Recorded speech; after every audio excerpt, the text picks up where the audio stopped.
అందరికీ నమస్కారం అండి. ఆంగ్లేయుల గుండెల్లో రైళ్లు పరిగెత్తించిన నేతాజీ జయంతి నేడు.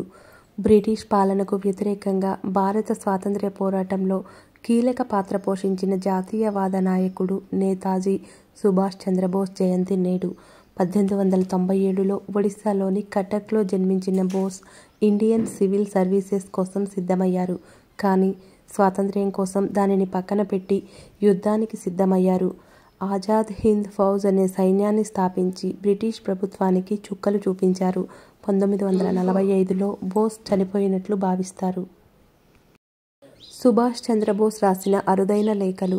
బ్రిటిష్ పాలనకు వ్యతిరేకంగా పోరాడిన స్వాతంత్ర్య సమరయోధుడు నేతాజీ సుభాష్ చంద్రబోస్ రాసిన అరుదైన లేఖలను archaeological survey of India share చేసింది.